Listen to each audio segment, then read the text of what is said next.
aquel grande amor que en el Calvario Dios nos mostró. Quiero que habléis del buen Salvador, habladme más de Cristo. ¿Cómo saber de la verdadera doctrina de Dios? El Señor Jesucristo dice en su palabra: mi doctrina no es mía, sino de aquel que me envió.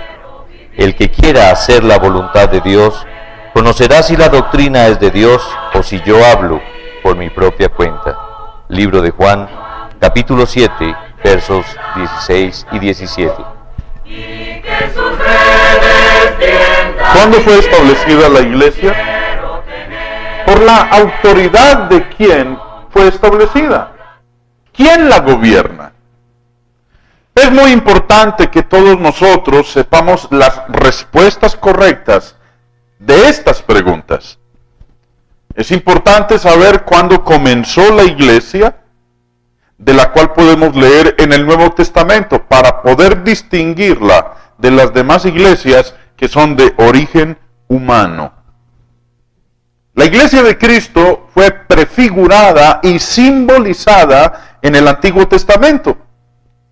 El tabernáculo del Antiguo Testamento era símbolo de la iglesia de Cristo. Y de eso habla Hebreos capítulo 9, verso 11, que dice: pero estando ya presente Cristo, sumo sacerdote de los bienes venideros, por el más amplio y más perfecto tabernáculo no hecho de manos, es decir, no de esta creación. El tabernáculo había sido hecho de materiales físicos, pero la iglesia de Cristo, el tabernáculo espiritual en que habita Dios, es una institución divina y espiritual. La iglesia de Cristo no existía durante los días del Antiguo Testamento. Los profetas antiguos profetizaron de la iglesia y de la dispensación de la gracia de Dios, pero nunca fueron miembros de la iglesia. No eran cristianos. Eran del pueblo de Dios, sí, pero no eran cristianos, porque los discípulos de Cristo fueron llamados cristianos por primera vez después de ascender Cristo a los cielos, como dice en Hechos 11:26. La iglesia de Cristo no fue establecida por Juan el Bautista. La iglesia de Cristo no existía durante el tiempo de la vida de Juan el Bautista. Por eso se podía afirmar que Juan no era cristiano, como tampoco lo eran los profetas del Antiguo Testamento, y por la misma razón que les acabo de mencionar. Dice nuestro Señor Jesucristo en Mateo capítulo 11, verso 11.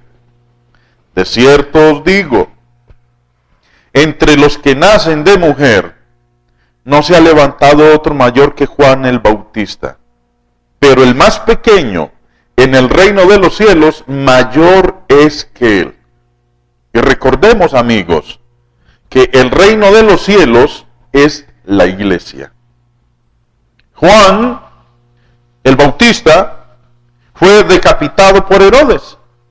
Y lo podemos leer en Mateo capítulo 14, pero en el capítulo 16, Cristo está prometiendo edificar su iglesia. Es claro entonces que la iglesia de Cristo no existía durante la vida de Juan el Bautista. Juan predicaba que el reino de los cielos, o sea, la iglesia de Cristo, se acercaba. Vamos a leer en Mateo, en el capítulo 3, verso 1 y 2. Dice: en aquellos días vino Juan el Bautista predicando en el desierto de Judea y diciendo: arrepentíos, porque el reino de los cielos se ha acercado. Se acercaba, pero no llegó durante el tiempo de vida de Juan el Bautista. La iglesia de Cristo no fue establecida durante el ministerio personal de Jesucristo, sino todavía más en el futuro. Muchos religiosos confunden esta sencilla verdad. Enseñan que la iglesia fue establecida por Cristo durante el tiempo de su ministerio personal, cuando escogió a sus 12 apóstoles.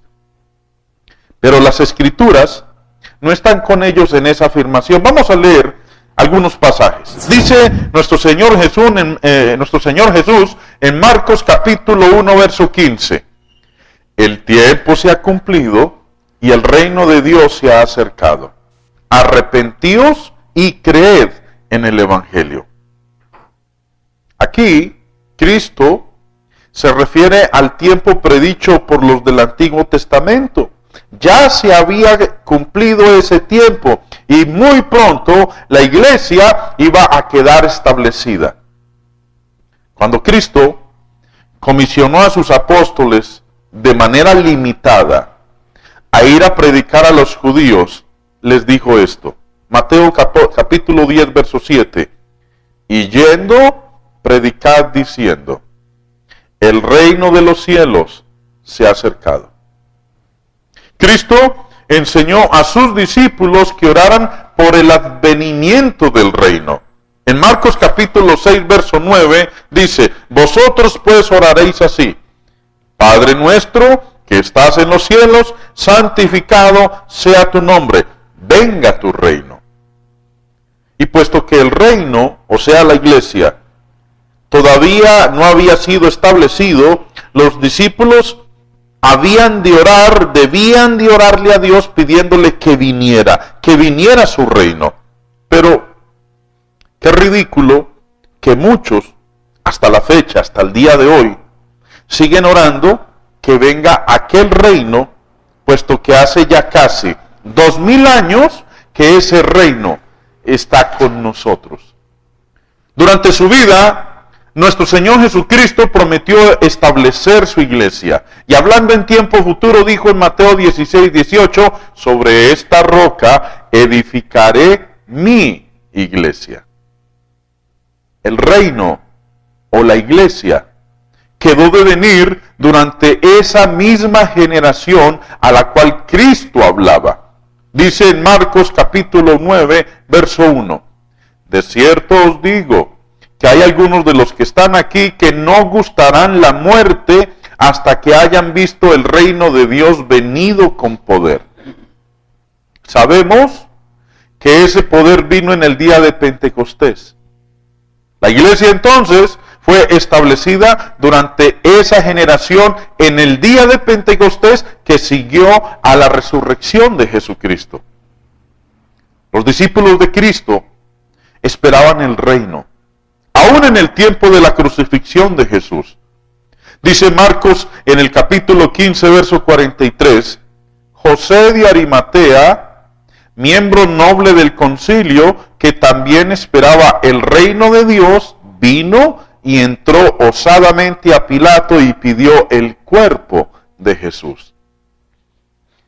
Inmediatamente antes de la ascensión de nuestro Señor Jesucristo, a los discípulos le hicieron esta pregunta: Señor, ¿restaurarás el reino a Israel en este tiempo?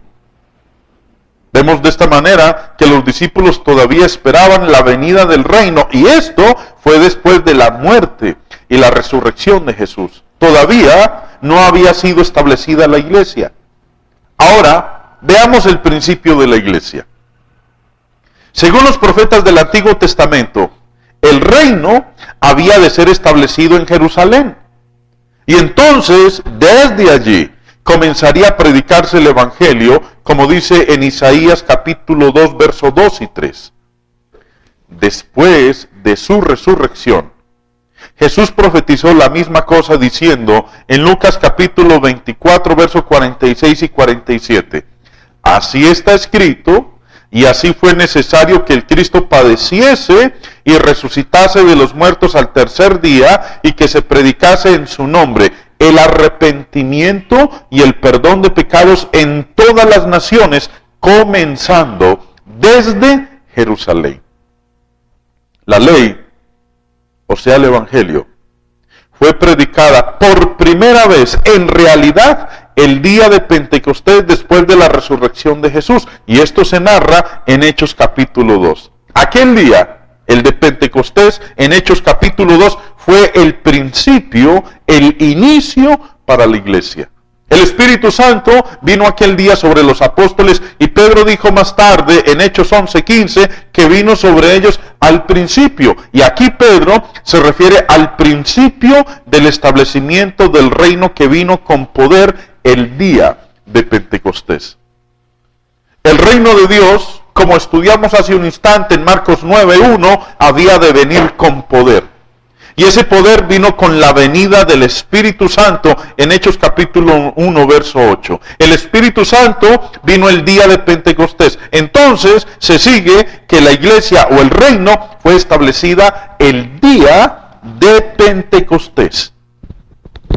Una iglesia que reclame haber sido establecida antes de aquel día de Pentecostés, como lo hacen algunas, o después de aquel día, como es el caso con la mayoría de las denominaciones, no puede ser la iglesia de Cristo de la cual leemos en las páginas del Nuevo Testamento.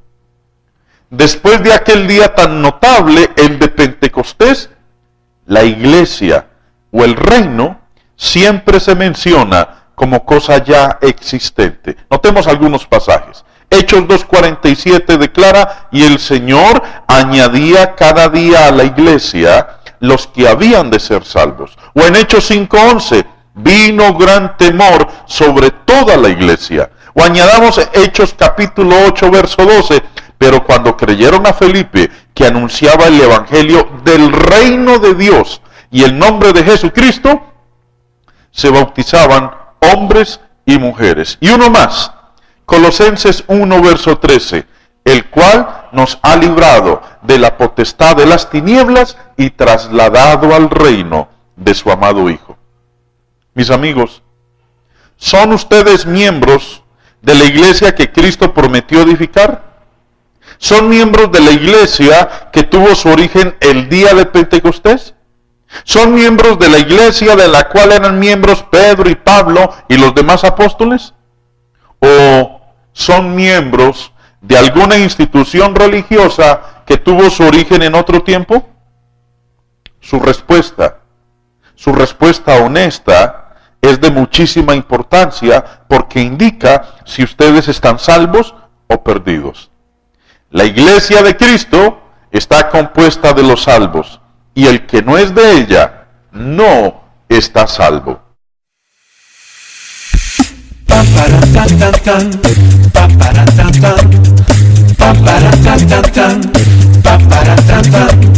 Moría en pecados, en mi soledad, vivía en tinieblas, sin la libertad, pero encontré el Calvario, lo pude palpar, y miré la gracia que solo Él puede dar. Cristo me libertó, mi vida ya cambió, y me puso en su nueva creación.